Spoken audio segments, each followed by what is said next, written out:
Hello guys, welcome to our Abtech International virtual demo. And meron po tayo ditong demo kit. Nire-represent po yung ating bahay. Siyempre may kontador, yung kontador nasa labas ng bahay. Pero yung ating pong circuit breaker nasa loob ng bahay natin. So protection po yan pag nagkaroon po ng short circuit sa ating line system. So sa line system po natin, meron po tayong outlet, switch ng ilaw, receptacle para mapaglagyan po natin ng bulb. Yung bulb na gagamitin natin sa demo is 100 watts. So meron din ho tayo dito digital meter reader para makita natin gaano kataas yung voltahe, amperahe at saka wattage consumption ng appliances na gagamitin po natin. Kasi yung consumption na yun po yung magre-registered po sa ating kontador at yun po yung kilowatt hour na binabayaran natin sa electric cooperative. Ngayon, meron po tayo ditong device na power efficiency enhancer. Ang function po nitong 25 microfarad is 2N1, centralized at saka po ay resistive function. So mismo po sa ating device, nandyan po yung ating pong outlet, diyan yung resistive outlet. Diyan po isinasaksak yung painitan ng tubig at saka yung plancha ng damit. At once na iplinag po natin yung device naman, yun po yung centralized function. And then buhayin po natin yung ilaw.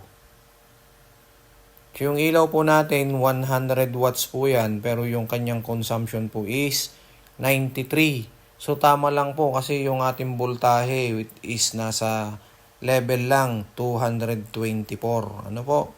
Although 220 po yung standard, so sabi ho ng mga engineer, meron po tayong plus 10 minus 10. Yan.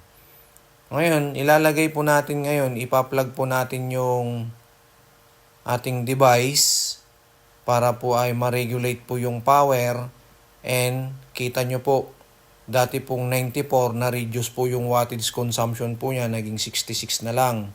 Pero yung liwanag po ng ilaw hindi po nagbago. Ano?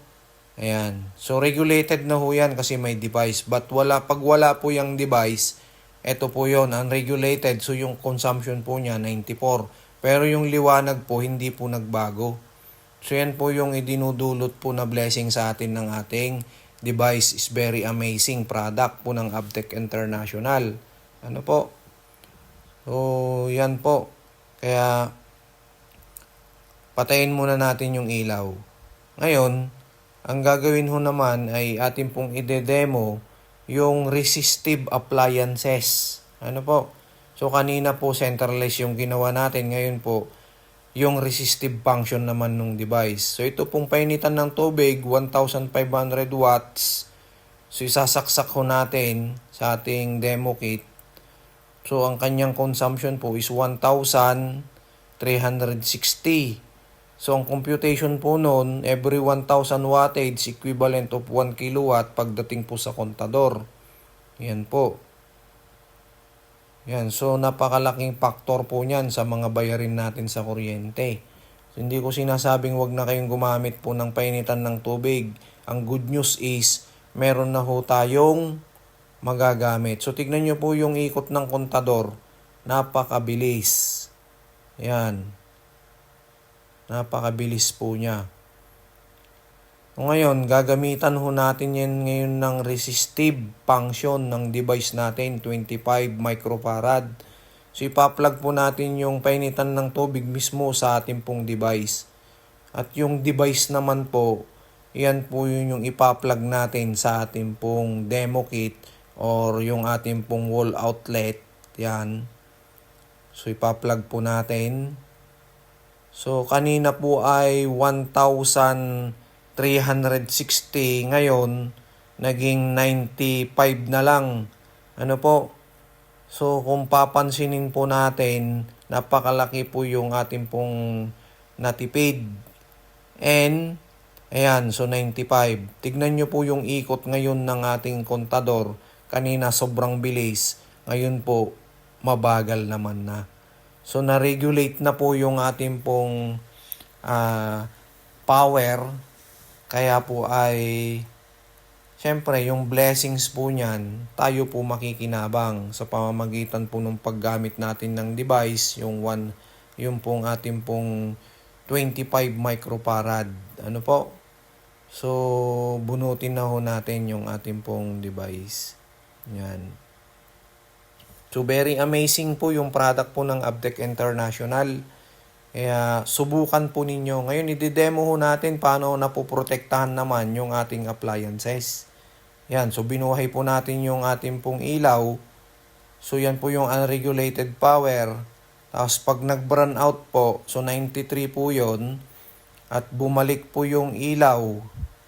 Pag bumalik po yung power supply, yan, so 95. So napansin nyo po, tumaas po ng 2 wattage. So yun po yung spike na po pwedeng tumama sa mga motherboard ng inyong mga appliances. So possible po, umikli po yung lifespan po ng mga appliances ninyo. Pero once na nilagyan natin yan device, yan, so yung 95, ngayon po ay 67 na lang. At kahit po ay mag-burn out, yan, so kunwari nag-burn out, so yung sabihin, ang babalik, supposed to be 95. Pero, dahil may device po tayong nakaabang, protection po ng ating pong mga appliances, yung 95 po, inabsorb muna ng ating device bago po niya i-distribute. Kaya protected po yung ating pong mga appliances sa pamamagitan po ng device na galing po kay Abtec International.